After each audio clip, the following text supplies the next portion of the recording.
The farmhouse had been listed for $300. Not $300,000. Not $300 a month.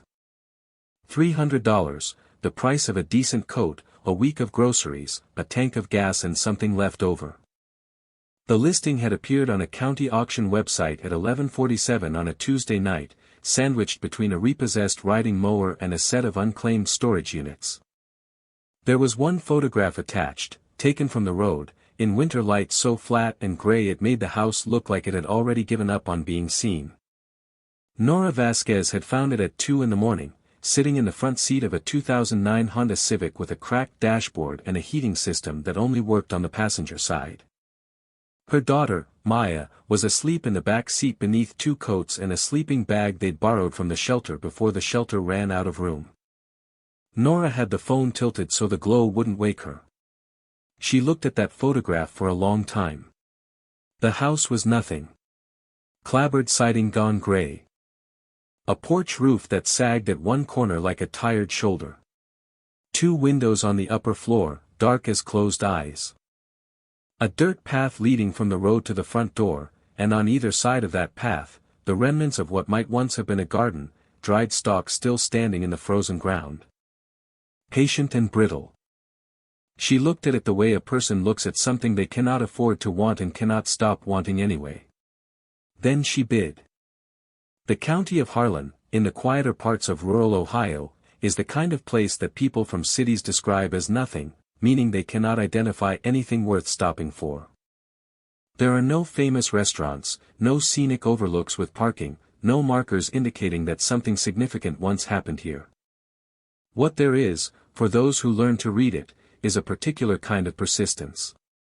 Old fence lines that still hold. Barns with hand-cut beams. Root cellars dug by hand into red clay hillsides, dark and cool and still useful after 130 years. Nora had grown up 2 counties over, in a town that had once had a glass factory and then didn't. Her mother had worked cafeteria shifts at the regional hospital. Her father had been a seasonal presence, more absent than not, more apology than action. She had learned early that stability was something you constructed yourself from whatever materials happened to be available, and that the construction was never truly finished. She had done well enough for a time. Community college, then a certificate in dental assisting. A small apartment in Columbus. A relationship that felt, for 3 years, like the kind of solid thing she had always been building toward. His name was Daniel, and he was kind in the ordinary ways and careless in the ways that cost the most. When Maya was 14 months old, he left for a job in Phoenix that turned out to be less of a job and more of a disappearance. He sent money twice. Then he stopped sending money. Then he stopped answering. Nora did not collapse. She reorganized. She picked up evening shifts. She found a cheaper apartment, then a cheaper one still. She enrolled Maya in a subsidized daycare that smelled permanently of antiseptic and cheerful primary colors. She made lists every night, what was owed, what was earned, what the gap between them was. The gap, for 2 years, was a thing she managed. Then it became a thing that managed her. The dental office closed. Not because of anything she did, the dentist retired, the practice did not sell, the building was converted into something else. Nora was given 2 weeks' notice and a card signed by everyone with a Starbucks gift card tucked inside. She used the gift card first, because it was the only currency she had that wasn't already allocated to something else. By November, they were in the shelter. By December, the shelter was full. By January, she was sleeping in the Civic in a church parking lot where a pastor named Harold had quietly told her she was welcome to stay as long as she needed and that he would leave the bathroom in the side. Entrance unlocked from 6 to 8 in the morning. She was 34 years old. Maya was 3.5. And at 2 in the morning on a Tuesday, sitting in the front seat of a car that smelled of fast food wrappers and the particular exhaustion of ongoing worry, Nora Vasquez found a farmhouse listing for $300 and made a decision that would rearrange everything she thought she understood about luck and history. And what it means when someone leaves something behind. The auction ended at noon on Thursday. She was the only bidder. She paid with the last of a small tax return she had been holding in a savings account she hadn't touched because spending it had felt like the end of something. It was, it turned out, the beginning. The key that arrived from the county clerk's office was an actual physical key, heavy, old-fashioned. The kind with a bow at the top that your hand remembers how to hold even if you've never held one before.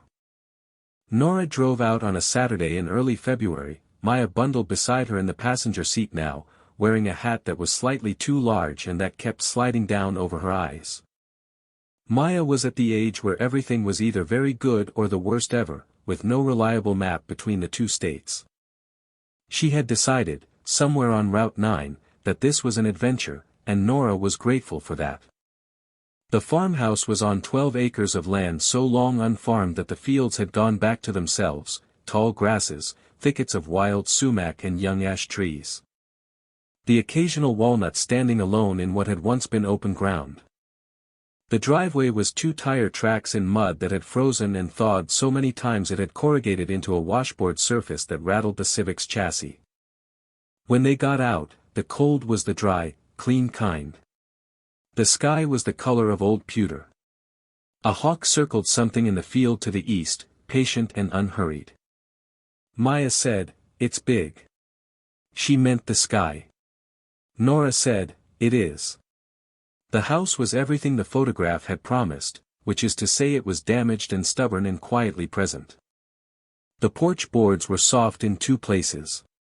One of the front windows had been covered from the inside with a piece of plywood someone had nailed there years ago. The front door opened with the heavy key and a push of the shoulder, and the smell that came out was of coal dust and old wood and something faintly herbal, like dried lavender or sage. Though Nora could not identify it exactly. Inside, the house held itself with a kind of tired dignity.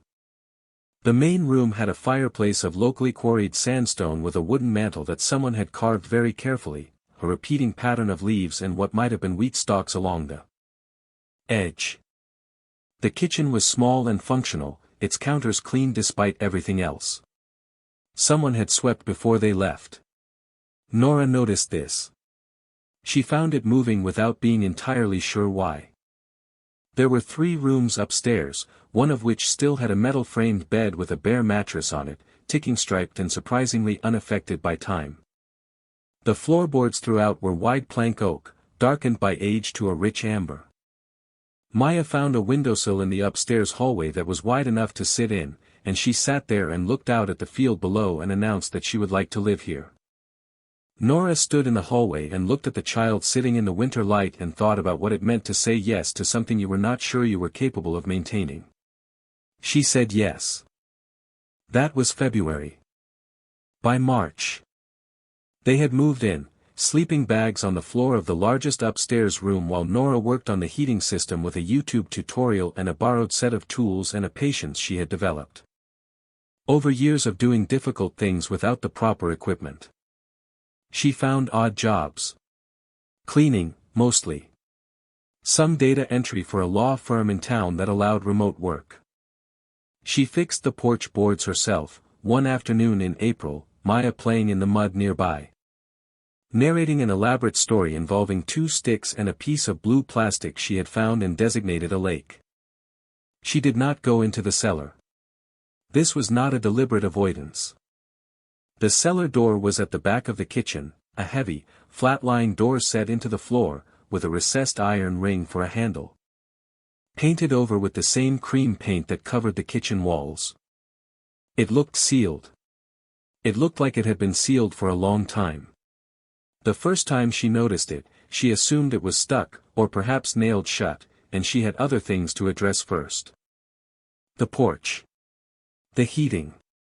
The window that let in wind. The hierarchy of needs was practical and clear.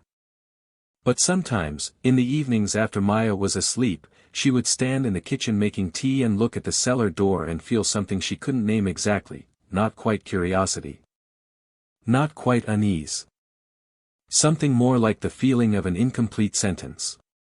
In May, a woman named Geraldine Marsh came to the door.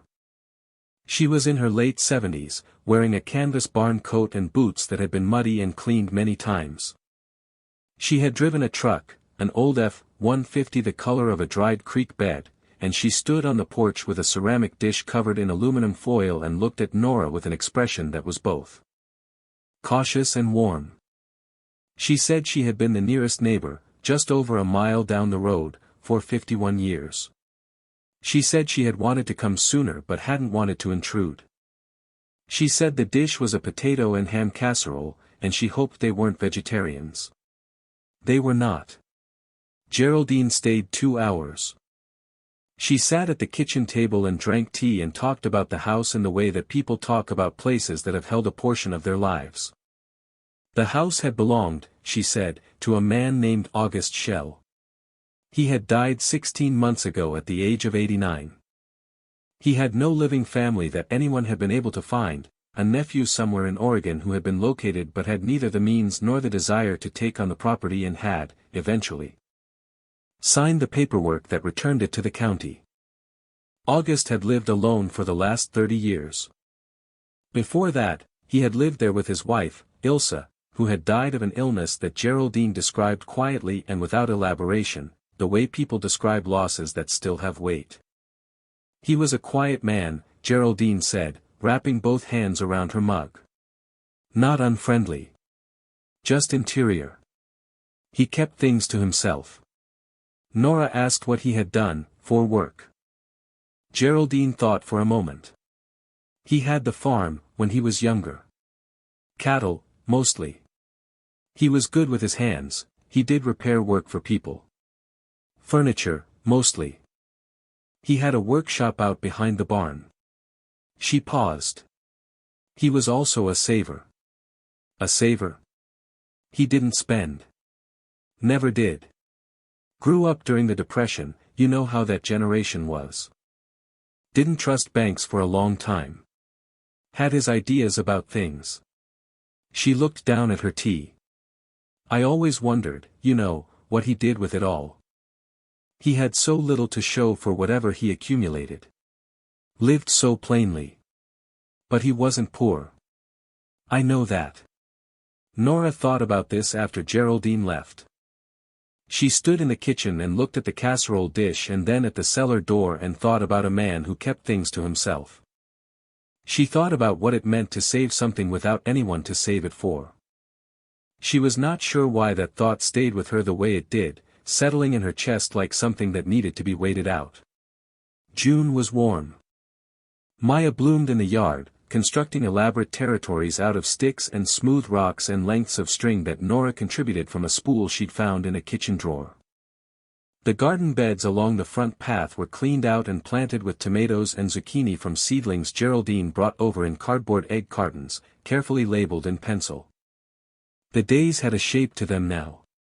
Morning, coffee, Maya's breakfast, the walk to the end of the driveway where Maya liked to watch for deer in the field. Mid-morning, whatever work Nora had, on the laptop at the kitchen table. Afternoon, projects. Evening, reading to Maya, then sitting on the porch in the cooling air while the fireflies started in the long grass. It was a quiet life. It was not a comfortable life, not yet, not entirely. But it had a framework. The cellar door. She had been meaning to try it for months. One evening in June, after Maya was asleep, Nora pulled on the iron ring. She pulled with the expectation of resistance, of something sealed by time and paint and neglect. The door opened smoothly. Completely without effort. As though it had been waiting. The smell that came up was cool and mineral, earth and stone and the faint trace of that herbal something she had first noticed in February.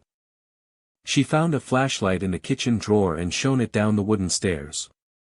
She stood there for a long moment before she went down. This is the hesitation that matters in every story, not the dramatic pause before the action, but the quieter one before the understanding. Nora stood at the top of those stairs and felt, without being able to articulate it, that whatever was below had been arranged. Intentionally placed. That going down was not neutral. She went down. The cellar was larger than she had expected, the full footprint of the house, with a stone foundation that had been mortared with careful, methodical hands. The floor was packed earth. The ceiling was low but navigable. Along the far wall, wooden shelves held mason jars in organized rows, the remnants of canning from years ago, most still sealed. Beside them, a workbench with tools hung on pegboard above it, each tool outlined in pencil so its absence would be visible at a glance. And in the center of the cellar, set into the packed earth floor, a steel door.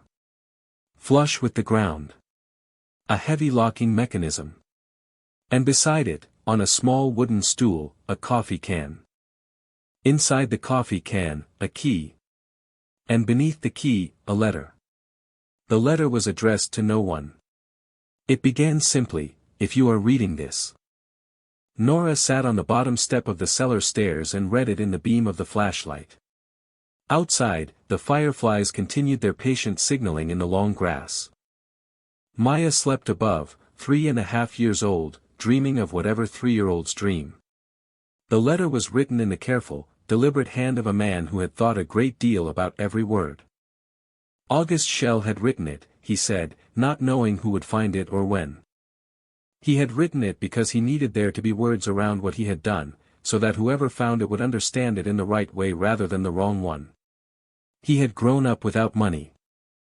During the Depression his family had lost a farm, in Indiana, and that loss had organized his entire life, not with bitterness, exactly, but with a kind of resolve that had its own severity. He had come to Ohio as a young man. He had worked hard. He had married Ilsa, who was the better half of everything he had ever been, and who had taught him, slowly and with the patience of a woman who understood him completely. That money was not the same as security. That what a person built was what endured. He had saved anyway. It was in his nature and he could not fully change his nature, only work alongside it. He had saved for decades, not grandly, not through any clever scheme, but through the accumulated discipline of a man who spent on nothing he didn't need and wasted nothing he'd been given. He had invested quietly, carefully, conservatively, bonds and blue-chip stocks. His neighbor's son, a financial advisor in town, had helped him understand. He had reinvested dividends. He had watched, over 60 years, the quiet miracle of compound interest do its slow and patient work. When Ilsa died, he had stopped knowing what he was saving for. He had no children. This was the sorrow beneath every other sorrow in the letter. He had written about it simply and directly. The two of them had wanted children and the wanting had gone unanswered, and they had made their peace with it in the way that couples do. Folding that grief into the ongoing fabric of a life well shared.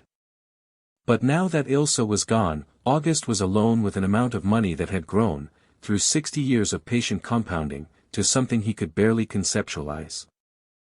Something that felt less like wealth and more like a responsibility he hadn't asked for and wasn't sure how to fulfill. He had spoken to a lawyer. He had established a trust structure. He had done what needed to be done legally so that what was in the vault, documented, certified, properly recorded in the trust paperwork filed with the county, would transfer automatically to the legal owner of the property. He had priced the house at $300 because he wanted it to go to someone who needed it, not someone who wanted it for its land value. He had asked the county, through a quietly worded request filed with the property records, to hold the property until the right moment and then auction it in a way that would be visible to someone who was looking at 2 a.m. He had not been sure this would work. He had been 85 when he wrote the letter. He had 4 more years to wonder about it. The vault contained, the letter said, the documented assets of the August and Ilsa Schell Family Trust, securities, bonds, and cash-equivalent instruments.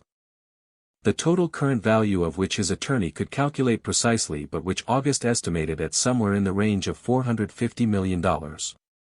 Nora read the number and then read it again. She sat on the bottom step of the cellar stairs for a very long time. Outside, the fireflies kept signaling. Above, Maya slept. The number was not what broke her open, finally. It was the last paragraph of the letter, which she read 3 times before she fully absorbed it. I don't know who you are. I don't know what brought you to this place or what you are carrying. But I know you found this house at $300, and I know that means something. Ilse always said that the people who need something most are the ones who find it quietly, without making noise, without demanding. I built this for someone who wouldn't think they deserved it.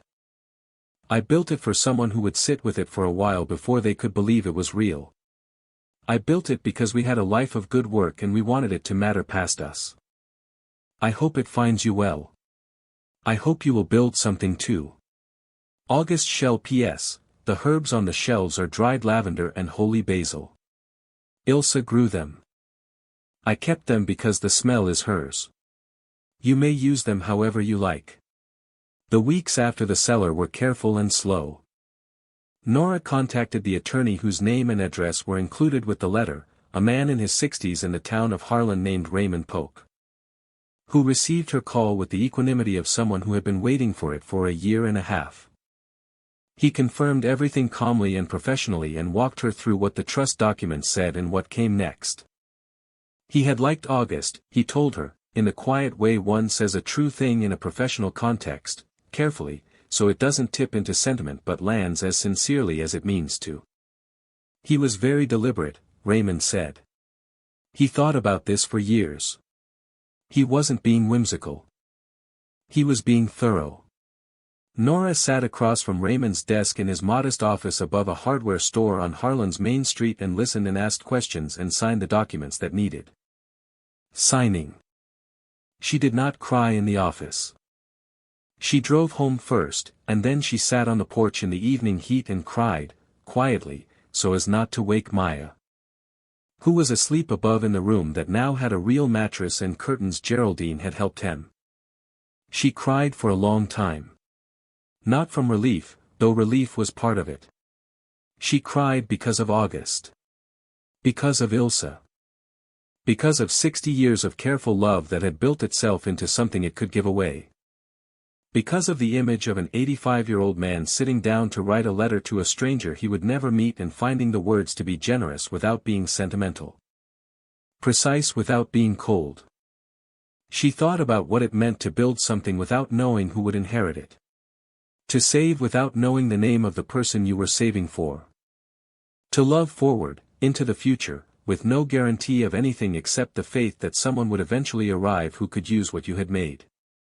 In September, Nora drove to Indianapolis and spent 3 days with a financial advisor and a team of attorneys establishing the legal and practical framework for what came next.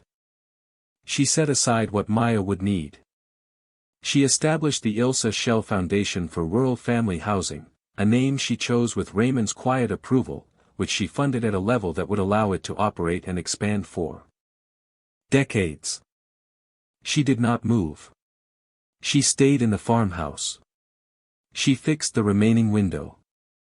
She repainted the front porch its original dark red, which she determined from a scraping of paint beneath the weathered gray. She cleared the garden along the front path and extended it. Planted perennials that would come back without being asked, coneflower and black-eyed Susan and a long row of lavender along the south side. Because she wanted Ilse's smell to be in the air when summer came. Maya turned 4 in October. Nora made her a cake with orange icing, which was Maya's current position on what cakes should be. They ate it on the porch with Geraldine, who brought her own fork and a wrapped gift that turned out to be a collection of children's books she had kept from her own children's childhood. Saved in a box in her attic for 40 years. I always hoped someone would use them again, Geraldine said. Nora looked at her. She thought about August. She said, things find their time. Geraldine nodded like she understood more than Nora had said. In November, Nora went back to the cellar alone. She stood in the center of the stone-walled room and looked at the now empty vault space, the shelves, the tools on the pegboard. She took down one of the mason jars of dried lavender, Ilse's lavender. Grown and harvested and sealed by hands that had also made dinner and fixed fences and held August's face in the dark when grief required it. She held the jar up in the beam of the flashlight and looked at the dried flowers through the glass, still purple, still themselves after all this time. She brought it upstairs. She put it on the kitchen windowsill, where the morning light could reach it. There is a particular winter morning that Nora will think about for the rest of her life. It is January, the first January she is not afraid of. She is standing in the kitchen making coffee, looking out at the field that is white now under 6 inches of snow. Maya is still asleep. The house is warm. The smell of the lavender on the windowsill is faint but there, dried and patient, the way things are when they have been kept with care. She thinks about August at 85, sitting at a table somewhere in this house, maybe this kitchen, maybe at the workbench in the workshop behind the barn, writing a letter to a stranger. Choosing every word. Not knowing if the stranger would be young or old, frightened or resigned, arriving by day or by night. Not knowing if the stranger would have a child asleep in the back seat, or a cracked dashboard, or a heart that had been doing the exhausting work of believing that something would eventually hold. He had written it anyway. She thinks about the things that people do that no one ever sees, the savings accumulated through decades of small decisions, the letters written and placed in coffee cans. The seeds planted in ground that the planter will never stand in again. The root cellars dug by hand into red clay hills, still cool and useful after 100 years. The books kept in attic boxes, waiting. She thinks about how much of what holds us was built by hands we never shook, in rooms we never entered, by people who decided, without knowing us. Without being able to know us, that someone coming later would be worth the effort. She pours her coffee. She looks out at the snow. And she thinks, what are you building right now, in the quiet, for someone whose name you do not yet know? Because that is what August left her. Not just the vault, not just the number that changed every practical thing. He left her the understanding that the most generous acts are the ones performed in the absence of an audience, in the faith that the future holds someone worth building for. The lavender sits in the winter light. The field is white and still. Somewhere above, a child begins to wake. The cellar door was never locked. It never had been. It had only needed someone willing to pull.